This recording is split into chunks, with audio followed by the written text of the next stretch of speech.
Bueno, ahí vemos las primeras reacciones y justamente sobre esto hablamos con el economista Mario Campa, que nos explica las expectativas que genera una amenaza como la que plantea Donald Trump, dada la profunda interdependencia económica entre los países involucrados.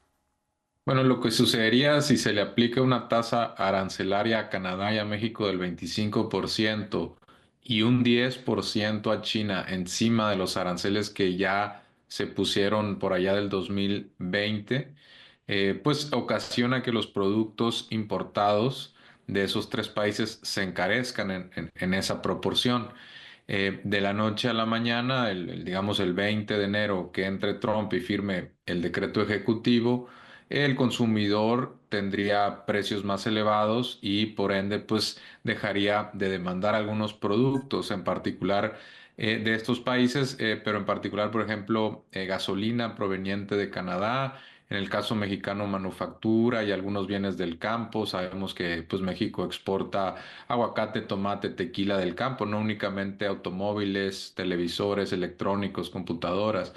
Esos productos se encarecerían para el consumidor. Ahí habría inflación de manera directa, pero también podría darse el caso de que algunos bienes estadounidenses que se exportan a otras partes pierdan competitividad, porque por ejemplo en el caso de los automóviles, Detroit, pues ensamblan en algunas plantas el producto final, pero muchas autopartes provienen de México. Si esas autopartes se encarecen, también el producto final, el automóvil que se vende, pues también se encarece. Entonces estaríamos hablando de algunos efectos directos para el consumidor y algunos otros indirectos. Algunos serían más políticos que otros. A la gente no le gustaría gasolina más cara de la noche a la mañana, no le gustarían granos más caros, no le gustarían electrónicos y en el caso de China, pues ya tuvieron una ronda y sí produjo más inflación. Entonces, definitivamente sería un golpe para las economías en cuestión, también para los Estados Unidos. Y en el caso de México se traduciría pues en menos exportaciones. Parcialmente sería compensado con algunas cuestiones. Por ejemplo, la depreciación del cambiaria protegería un poquito a las exportaciones. Y por otro lado, si se le ponen aranceles al mismo tiempo a Canadá, México y China, pues realmente México no pierde tanta competitividad porque hablamos de los tres mayores socios de Estados Unidos, pero de cualquier forma son los tres principales socios. Ahí estamos hablando casi del 40% de las importaciones que provienen únicamente de los tres países a los que se les quieren subir los aranceles.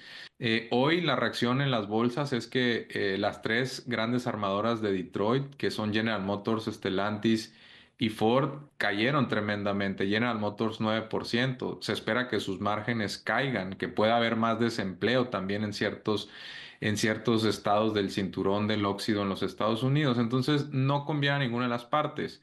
Puede ser que sea una táctica de negociación de Donald Trump. Está afectando la incertidumbre sin duda alguna, pero yo dudo mucho que la tasa del 25% a Canadá y a México perdure hacia el final de las negociaciones, ¿no? Justamente por las implicaciones que tendría una medida como esta, Campa anticipa que la lanzada de Trump podría ser más, ya lo escuchábamos, una estrategia para intentar mejorar su capacidad de negociación con el fin de sí aplicar algún grado de impuesto a la entrada que no sea tan costoso. Bueno, yo creo que, digo, es difícil ponernos en su cabeza exactamente lo que está planeando. Él es un negociador y estira la liga. Sabemos que esas tácticas ya las utilizó antes. En el caso de México, algún momento amenazó con aranceles y no los implementó. En el caso de China eran más aranceles y luego los bajó. Le llamó fase uno, fase 2, a una desescalada también de las tensiones. Entonces sabemos que es un tipo que estira la liga y luego hace algunas concesiones.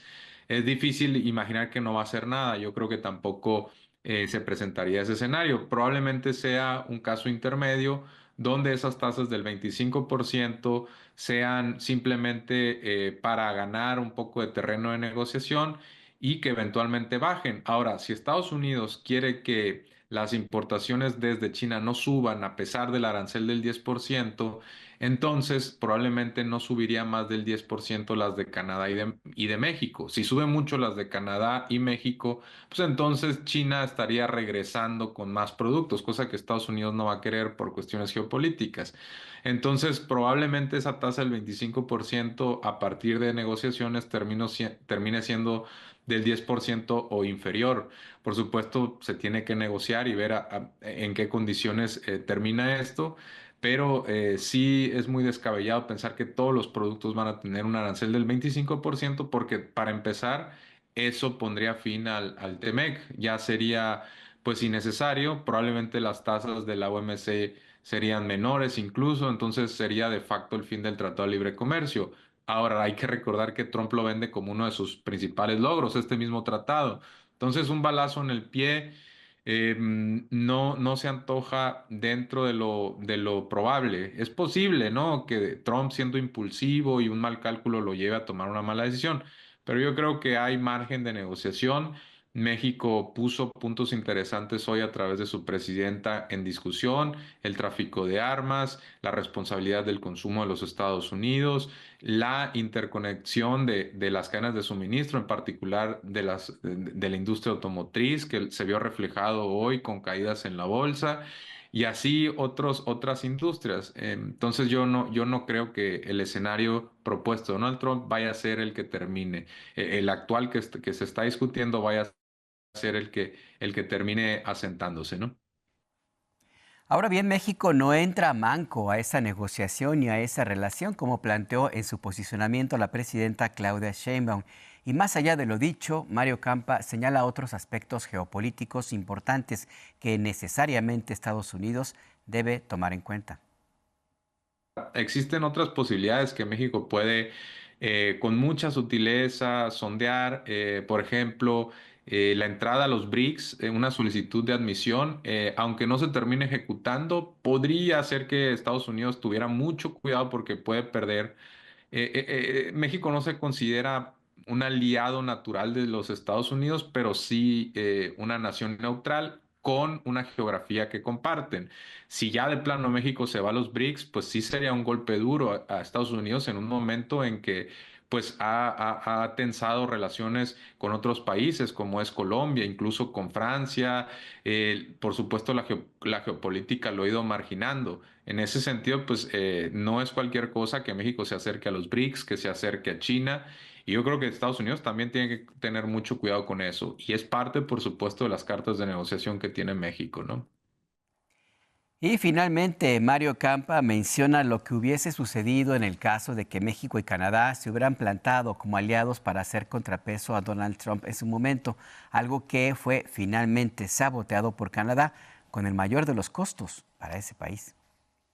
Sí, poner la cooperación como primera bandera y una firmeza también de trasfondo es la postura correcta. Con Canadá es complicado porque Canadá, a través de Trudeau y a través de algunos gobernadores, pues prácticamente tiraron a México abajo del camión, diciendo que pues Estados Unidos y Canadá pues que sí, ya habían impuesto aranceles a China y les preocupaba que México, que a través de México se colaran ciertos productos. Ahora, pues eso cambió ayer cuando Donald Trump incluyó a Canadá en un arancel del 25% y Trudeau tuvo que decir que están analizando la situación, que van a tener una postura en común con los gobernadores. Ya no tocó, por supuesto, a México porque sabe que ese escenario ya se le fue, ¿no?